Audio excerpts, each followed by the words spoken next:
नमस्कार, स्वागत है आपका जनता टीवी में। मैं हूं आपके साथ सचिन चौहान। मुख्यमंत्री पुष्कर सिंह धामी सचिवालय पहुंचे हैं, जहां पर उन्होंने कंट्रोल रूम पहुंचकर इसका जायजा लिया और भारी बारिश के चलते बारिश में कहां कितना नुकसान हुआ इस पर अधिकारियों से बातचीत भी की है। प्रदेश में बारिश देर रात से लगातार हो रही है और बारिश के चलते कई जगहों से नुकसान की बड़ी खबरें भी सामने आ रही हैं। आपदा प्रबंधन के अधिकारियों को अलर्ट रहने के लिए मुख्यमंत्री ने निर्देश भी दे दिए हैं।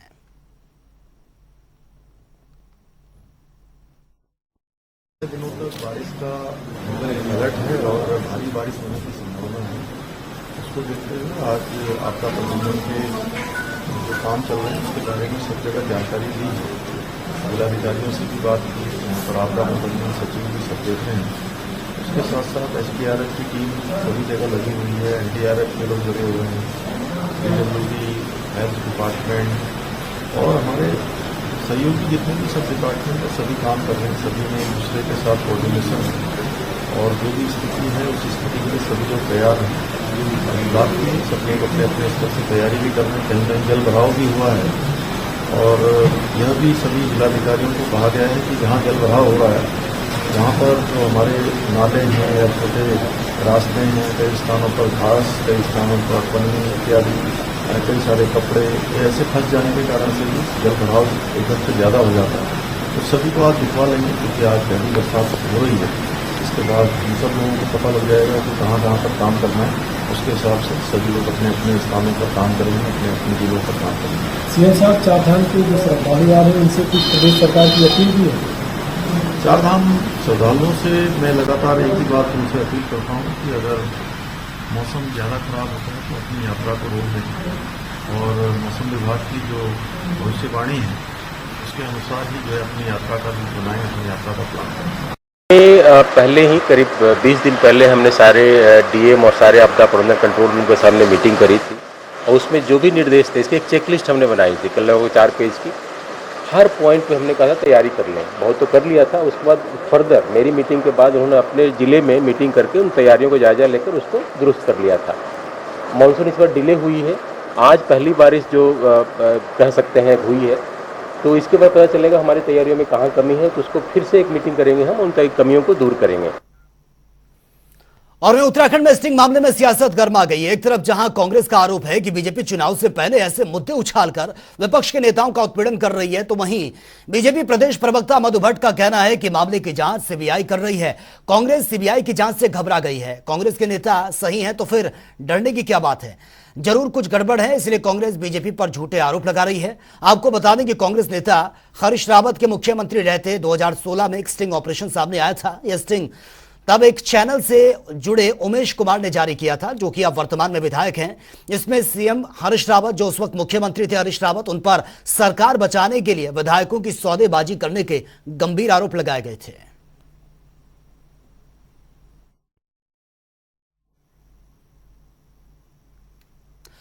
तो CBI ने कोर्ट से वॉइस सैंपल की मांग की है। 2016 का स्टिंग का यह पूरा मामला है और जब हरीश रावत की सरकार थी, उत्तराखंड की सियासत में एक बार फिर से यह स्टिंग का जिन बाहर आ चुका है। कांग्रेस और बीजेपी में अब इस पर प्रतिक्रियाएं भी सामने आ रही हैं। दूसरे पर वार पलटवार ये किया जा रहा है। जब तक मेरा मुंह बोलता है, जब तक मेरे पांव चलते हैं, हमारे दोस्त हमको पूछते रहेंगे और हम प्रतिपक्ष हैं। हम जानते हैं कि हमारी आवाज को दबाने की कोशिश होगी, मगर इसके बावजूद भी, क्योंकि किसी जांच एजेंसी से हमारा कोई बैर नहीं है, हम पूरा सहयोग देंगे। हम पूरा सहयोग देंगे। मुझे अभी तक कोई नोटिस नहीं मिला है। नोटिस मिलेगा, तद अनुसार हम जो है नियम का पालन। देखिए, निश्चित रूप से देखिए, अब जिस प्रकार से ये मामला आया है, ये मामला जो है CBI के द्वारा इसमें जांच की जा रही है। सर्वोच्च एजेंसी है, इसमें वो जांच कर रही है। और जांच से क्यों बौखलाहट है कांग्रेस को? क्यों इनके अंदर इतनी बेचैनी क्यों हो रही है? अगर ये निष्पक्ष, अगर ये दूध के धुले हुए हैं तो होने दीजिए जांच। दूध का दूध, पानी का पानी हो जाएगा। आने दीजिए सबके सामने सत्य। और सत्य से क्यों डर रहे हैं ये लोग? सत्य से इसलिए घबरा रहे हैं क्योंकि कहीं ना कहीं लगता है कुछ ना कुछ अंदरूनी जो है कुछ ना कुछ बाहर आएगा, इसलिए ये सीबीआई जांच से घबरा रहे हैं। और उत्तराखंड में 26 जून से वर्किंग ग्रुप ऑन इंफ्रास्ट्रक्चर विषय पर G20 बैठक होने जा रही है। बैठक की तैयारियों को अंतिम रूप दिया जा रहा है। इस बीच G20 बैठक के लिए विदेशी प्रतिनिधियों के पहुंचने का सिलसिला शुरू है। 26 से 28 जून तक नरेंद्र नगर में G20 समिट बैठकें चलेगी। वहीं आज नरेंद्र नगर स्थित वेस्टर्न होटल में प्रेस कॉन्फ्रेंस का आयोजन किया गया था। प्रेस कॉन्फ्रेंस में भविष्य में हमारे शहर कैसे होंगे ये बताया गया है और आने वाली चुनौतियों से निपटने को लेकर बैठक पर विस्तार से चर्चा ये हुई है। वहीं कैम्ब्रिज यूनिवर्सिटी, ऑक्सफोर्ड विश्वविद्यालय के भी प्रतिनिधि भी इस बैठक में शामिल होंगे, जो अपनी अपनी राय इस बैठक में देंगे। सब लोग जानते हैं, भारत की अध्यक्षता में G20 समूह की तीसरी इंफ्रास्ट्रक्चर वर्किंग ग्रुप, जिसको कि हम इंफ्रास्ट्रक्चर कार्यशाली समूह के नाम से भी जानते हैं, उसकी तीसरी बैठक नरेंद्र नगर ऋषिकेश में आयोजित की जा रही है 26 से 28 जून। इस बैठक में G20 सदस्यों के अलावा अन्य आमंत्रित देशों से एवं अंतर्राष्ट्रीय संस्थाएं जैसे कि OECD, world bank, Asian development bank, IFC, source initiative, इन सभी संस्थाओं से भी महानुभाव पहुंच रहे हैं और इस बैठक में हिस्सा लेंगे। और वहीं केदारनाथ के गर्भगृह में लगी प्लेटों के मामले में राजनीति शांत होने का नाम नहीं ले रही है। कांग्रेस के वरिष्ठ नेता मनीष खंडूरी ने केदारनाथ के गर्भगृह पर लगी प्लेटों पर सवाल उठाए। मनीष खंडूरी ने पहले अखबारों की कटिंग को दिखाते हुए आरोप लगाए थे। जब अखबारों में यह बात प्रकाशित की जा रही थी कि केदारनाथ मंदिर की दीवारों में 230 किलो सोना लगाया जाना है, तब किसी भी बीजेपी नेता ने इसका खंडन नहीं किया और अब खूब इस पर वाहवाही बटोरी जा रही है। और जब अब सोना लगाया गया तो कैसे वो 230 किलो से 23 किलो हो गया है, ये बात समझ में नहीं आ रही है। इनके जो पौड़ी गढ़वाल लोकसभा क्षेत्र के भ्रमण के बाद कुछ ऐसी चीज़ें बाहर निकली हैं जो मैं आपके साथ शेयर करना चाहता हूं। सबसे पहले केदारनाथ के बारे में कुछ बोलना चाहूँगा जो गढ़वाल लोकसभा में है। एक पारदर्शिता दिखाई ये सरकार, ट्रांसपेरेंसी दिखाए कि क्या हुआ है केदारनाथ में, क्योंकि एक धर्म का मुद्दा है, पूरे देश का मुद्दा है। पहले भी अखबारों ने और जो बड़े बड़े अखबार थे उन्होंने ये लिखा था कि 230 किलो सोना उन्होंने चढ़ाया था केदारनाथ में। आज वो कह रहे हैं 23 किलो। अगर वो 23 किलो भी है तो मेरा सवाल सरकार से है कि जो आप ये हाई लेवल कमीशन का जो आप गठन कर रहे हैं उसको जुडिशियल कमीशन करिए, क्योंकि ये जो हाई लेवल कमीशन है उसमें हम विश्वास नहीं करते हैं। ये वही बात हो गई कि आपने जहां चोरी की है उसी वातावरण में आप लोगों को बिठा रहे हैं कि इसकी जांच करिए। और वहीं कांग्रेस प्रदेश अध्यक्ष करण मारा ने प्रदेश की खराब हालत और चरमराती हुई पुलिस व्यवस्था पर सवाल खड़े कर दिए हैं और कहा कि प्रदेश की पुलिस भी सही तरीके से काम नहीं कर रही है। चाहे बात की जाए अंकिता हत्याकांड की हो, फिर हर जगह पुलिस फेल होती नजर आती है। आगे उन्होंने कहा कि हरिद्वार में उत्तर प्रदेश की पुलिस आकर आतंकवादियों को पकड़ती है। आखिर क्या कर रही है उत्तराखंड की पुलिस? कानून व्यवस्था निश्चित ही गड़बड़ाई हुई है। अंकिता मर्डर केस इतना बड़ा केस हुआ है जिसमें अभी तक वीआईपी का खुलासा नहीं हुआ। हरिद्वार में आतंकवादी यूपी की पुलिस आके पकड़ती है। आपकी राजधानी में एक विपिन रावत नाम के लड़के को पीटा जाता है, 10वें दिन मर जाता है। कांग्रेस के अध्यक्ष को आंदोलन करना पड़ता है अपराधियों को पकड़ने के लिए, तो इससे खराब स्थिति क्या होगी? हर 24 घंटे में एक लड़की का बलात्कार होने के आरोप लग रहे हैं, इससे ज्यादा खराब। और वहीं जिलाधिकारी अभिषेक रुहेला आज उत्तरकाशी के खरवा गांव पहुंचे हैं, जहां पर जिलाधिकारी ने ग्रामीणों को जल संचय अभियान को कामयाब बनाने के लिए प्रेरित किया है। जिलाधिकारी के साथ बड़ी संख्या में ग्रामीणों ने निकटवर्ती जंगल में जाकर वर्षा जल संरक्षण के लिए खुदाई कर सैकड़ों खंतियां तैयार की हैं। इस अभियान में ग्राम प्रधान जगदम्बा देवी की अगुवाई में महिलाओं ने बढ़ चढ़कर इसमें हिस्सा लिया है।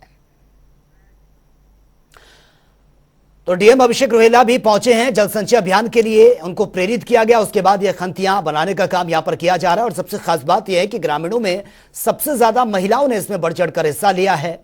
वर्षा का जल जिसको संरक्षित किया जा सके और आने वाले वक्त में इसका इस्तेमाल किया जा सके, इसी को लेकर यह खंतियां बनाई जा रही हैं, जिससे बारिश का जो पानी है उसको संचय किया जा सके इन खंतियों के माध्यम से। और ये तस्वीरें आप देखिए उत्तरकाशी से सामने आई हैं, जहां पर खुद यहां पर अधिकारी भी पहुंचे।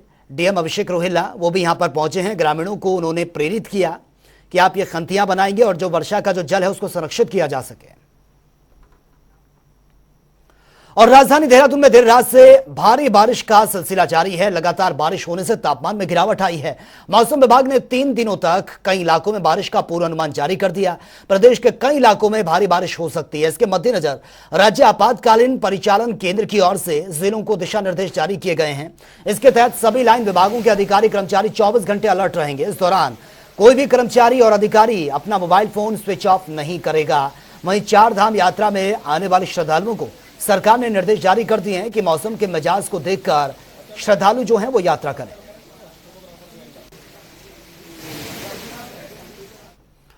और वहीं उत्तरकाशी में देर रात से हो रही लगातार बारिश और बारिश के कारण गर्मी और उमस से तो लोगों को राहत मिली है, लेकिन लोगों का जनजीवन अस्त व्यस्त हो गया है।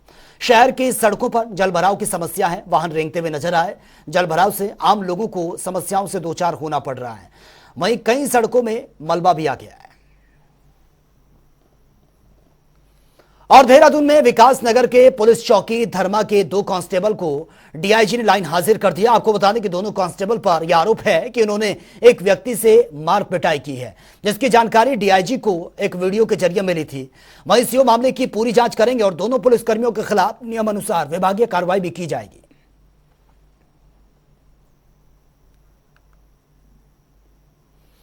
और देहरादून में 1 दिवसीय रोजगार मेले का आयोजन किया गया, जिसमें भारी संख्या में युवा शामिल हुए हैं। रोजगार मेले में विभिन्न क्षेत्रों के कुल 37 प्रशिक्षित कंपनियों ने इसमें हिस्सा लिया है। और क्षेत्रीय सेवा योजना अधिकारी अजय सिंह ने बताया कि रोजगार मेले के दौरान साक्षात्कार में कुल 793 अभ्यर्थी इसमें उपस्थित रहे, जबकि साक्षात्कार के बाद विभिन्न कंपनियों के जरिए कुल 149 अभ्यर्थियों का चयन इसमें किया गया है। और इसमें से कुल 69 अभ्यर्थियों को मौके पर ही ऑफर लेटर दिए गए हैं और 208 अभ्यर्थियों का द्वितीय साक्षात्कार के लिए चयन किया गया है। माननीय सचिव महोदय और जिलाधिकारी महोदय के दिशा निर्देशन के क्रम में आज रीजनल एम्प्लॉयमेंट ऑफिस देहरादून में एक रोजगार मेले का आयोजन किया गया है, जो कि सुबह 9:30 बजे से चल रहा है और वर्तमान में अभी भी चल रहा है। अभी तक हमारे पास लगभग 42 कंपनीज रिपोर्ट कर चुकी हैं। कुछ कंपनी थोड़ा मौसम ख़राब की वजह से जो बाहर से आनी थी उनका कार्यक्रम थोड़ा पोस्टपोन हुआ है।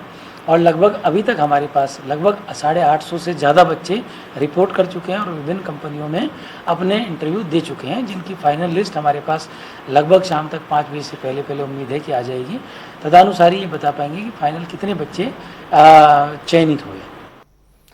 और खबर लक्सर से है, जहां पर अमृतसर जा रही सरयू यमुना एक्सप्रेस रेलगाड़ी में अचानक से आग लग गई, जिसमें हड़कंप मच गया है। और आपको बता दें कि एक रेल यात्री ने मोबाइल चार्जिंग पॉइंट का इस्तेमाल किया, जिसके कारण शॉर्ट सर्किट हुआ और अचानक से आग लग गई। कोच में धुआं फैल गया और चलती ट्रेन में हड़कंप और भगदड़ मच गई। वहीं आसपास के मौजूद रेल कर्मचारी ट्रेन की ओर दौड़ पड़े और आग को कंट्रोल किया गया।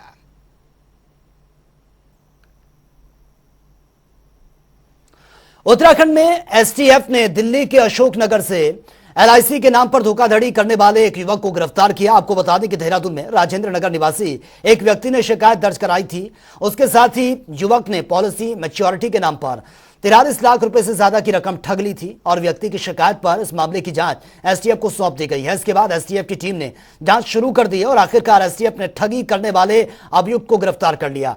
अभियुक्त के पास से 6 मोबाइल फोन, आधा दर्जन सिम कार्ड, आधार कार्ड, पैन कार्ड और डीएल के साथ साथ 47,000 रुपए नकद और 2 रजिस्टर और एक चेक बुक भी बरामद की गई है। ये जो गिरोह है, स्कैम चल रहा था, काफ़ी और भी लोग विक्टिम्स हमारे उसमें आए हैं कि उनको बंद कराने, जो बंद हो गई पॉलिसी उसको दोबारा से स्टार्ट कराने के लिए, या आपको फ़ोन करके बोल देंगे पॉलिसी बंद हो गई है। 5 करोड़ रुपए की धनराशि इसके द्वारा गबन की गई थी, तो उसमें ये पहले गिरफ्तार किया गया था, अभी बेल पर चल रहा है ये। और वहीं कांग्रेस के प्रदेश अध्यक्ष करण माहरा ने प्रेस कॉन्फ्रेंस कर बीजेपी सरकार के विधायक मदन कौशिक और नेताओं पर सबसे बड़ा लैंड जिहाद करने का आरोप लगा दिया है। करण महारा ने जूना अखाड़े की करोड़ों जमीन को खुर्द-बुर्द करने का आरोप महामंडलेश्वरों के आक्रोश की वीडियो जारी कर उसके साथ ही वो कागजात भी पेश किए हैं जिसमें मदन कौशिक के परिवार वालों के नाम जमीन यह खरीदी गई है। करण महारा ने विधायक मदन कौशिक को सामने आकर अपना पक्ष रखने की मांग की है और साथ ही हाईकोर्ट से मामले की जांच कराने की अपील की है। साथ ही करण महारा ने कई साधु संतों के गायब होने और हत्या करने का आरोप भी लगा दिया। करण महारा ने कहा कि अखाड़ा परिषद के महामंडलेश्वरों ने पीएमओ से शिकायत करते हुए चेतावनी दी है कि अगर उनकी जांच नहीं हुई तो दिल्ली जाकर वो धरना प्रदर्शन करेंगे। मैं आपकी बुद्धिमत्ता को धन्यवाद देता हूं। असली बात यही है कि मदन कौशिक जी सांसद के दावेदार बनना चाहते हैं, ठीक है ना, तो साधे संत निपट जाएं, आपस में झगड़ते रहें, संपत्ति के लिए झगड़ते रहें, आश्रमों के लिए झगड़ते रहें, हम आश्रम में राजनीति करते रहें, तो ये उनका मंसूबा पूरा होना नहीं है। और हमने तो आज सुना है कि मदन कौशिक ने थ्रेट दी है कि महात्मा हमारा क्या कर लेंगे, विधायक से आगे के विधायक से तो नीचे कुछ नहीं कर लेंगे। तो मैं उनको ये बता देना चाहे हूं, विधायक से आगे पैदल होते हैं, तो आप अगर पैदल होने की तैयारी करना चाहते हैं तो ठीक है, लड़िए महात्माओं से, महात्माओं के साथ दुर्व्यवहार करिए, लेकिन ये बात समझ लेना मदन कौशिक जी, आप तो कुछ नहीं है। रमेश पोखरियाल निशंक ने 20 आश्रम कब्जा किए थे, मुख्यमंत्री सिर्फ चली गई थी उनकी, याद रखना। और उसके बाद दोबारा मुख्यमंत्री बने नहीं, भविष्य में बनेंगे नहीं। अब दोबारा सांसद बनना भी उनके लिए दुर्लभ है, सड़क पर दिखाई देंगे। उनके साथ आप भी सड़क पर होना चाहते हैं, कोई बात नहीं, स्वागत है आपका। हरिद्वार के अखाड़ा परिषद के संतों ने अपनी जमीनों के खुर्द-बुर्द करने के आरोप वहां के स्थानीय विधायक पे और सांसद पे लगाए हैं, जिसके वीडियोस हमने आपको दिखाए हैं। और उनके परिजनों के खाते खतौनी सारी उन्होंने भेजी हैं, जिसकी कॉपीज हमने आपको दिखाई है। हमारा ये कहना है कि सरकार को तुरंत हाई कोर्ट के सिटिंग जज की अध्यक्षता में एक समिति का गठन करना चाहिए, ताकि साफ सुथरी जांच हो सके और अगर अपराध वाकई में हुआ है तो उसमें कार्रवाई हो। कई संतों के गायब होने की, उनके मरने की भी आरोप इसमें लगाए गए हैं, उस प्रकरण की भी जांच होनी चाहिए। संतों से भी आयोग को बात करनी चाहिए, जो समिति बनेगी बात करनी चाहिए, और पीड़ित पक्ष के साथ साथ जिन पर आरोप लगे उनसे भी बात करनी चाहिए। खाते खतौनों की जांच होनी चाहिए और सरकार को सामने आके अपना वक्तव्य इस विषय में देना चाहिए। और उत्तराखंड में अवैध कब्जों को लेकर बीजेपी प्रदेश प्रवक्ता सुरेश जोशी ने बयान दिया है कि सरकार प्रदेश में सरकारी भूमि को अतिक्रमण मुक्त करने के लिए दृढ़ संकल्प ले चुकी है और इसके लिए उनका किसी ना किसी को संरक्षण ये है और ना समर्थन है। और सुरेश जोशी ने कांग्रेस अध्यक्ष करण महारा पर भी आरोप पर यह पलटवार करते हुए कहा है कि किसी निजी मामलों में आरोप का जवाब पार्टी नहीं है बल्कि संबंधित व्यक्ति या संस्थान दे सकता है और बीजेपी निजी मामलों में किसी को पैरोकार नहीं है। जमीनों के प्रकरण को लेकर जो कांग्रेस के द्वारा सरकार पर आरोप लगाए जा रहे हैं वो निराधार और असत्य आरोप हैं, क्योंकि पहली बार इन 23 वर्षों में किसी मुख्यमंत्री के द्वारा इतनी कड़ाई से सभी सरकारी जमीनों को खाली कराया जा रहा है। जो भी व्यक्ति दोषी है उसको दंडित किया जा रहा है और आज के दिन चाहे वो नगर निगम की ज़मीनें हों, चाहे वो वन विभाग की ज़मीनें हों, चाहे वो राजस्व की ज़मीनें, जो भी ज़मीन जिस भी व्यक्ति के द्वारा कब्जा की गई है उन सभी ज़मीनों को खाली कराया जाएगा। ये सरकार का संकल्प है और ये भारतीय जनता पार्टी की जीरो टॉलरेंस की नीति का भी विषय है। उत्तराखंड में मानसून ने दस्तक दे दी है तो वहीं कुमाऊं मंडल में भी लगातार बरसात जारी है। बरसात के चलते जहां जनजीवन अस्त व्यस्त है तो वहीं कुमाऊं कमिश्नर दीपक रावत ने सभी जिलों के अधिकारियों को अलर्ट पर रहने के निर्देश दिए हैं। कुमाऊं कमिश्नर ने कहा कि बरसात के मद्देनजर लोगों को खतरा ना हो, इसको देखते हुए जर्जर भवन को गिराने के निर्देश दिए गए हैं। इसके अलावा जगह जगह दुर्घटनाग्रस्त पेड़ों को भी काटा गया है। भारी बारिश के मद्देनजर पुलिस और एसडीआरएफ की टीमों को 24 घंटे अलर्ट रहने के निर्देश दिए गए हैं। आपने ठीक कहा, सबसे पहले तो इसमें जो कल्वर्ट्स हैं, नाले हैं, ये खुले रहने बहुत आवश्यक हैं क्योंकि इनसे ही पानी बाहर निकलता है, अन्यथा सड़कों पे आता है।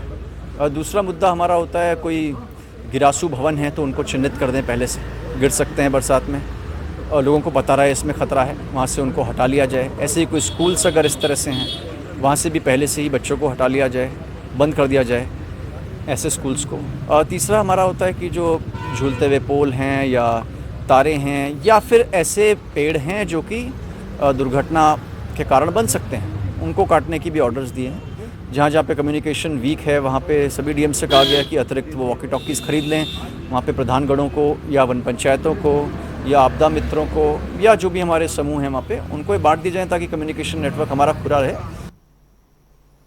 और धर्मनगरी हरिद्वार में मानसून की पहली बारिश ने ही नगर निगम की पोल को खोलकर रख दिया है। शहर की सड़कों पर जलभराव की समस्या से वाहन रेंगते हुए नजर आए। जलभराव से आम लोगों को समस्याओं से दो चार होना पड़ रहा है। शहर की सड़कें तालाब बन चुकी हैं। नालों की सफाई न होने के चलते लोगों के घरों में नालों का गंदा पानी घुस गया है।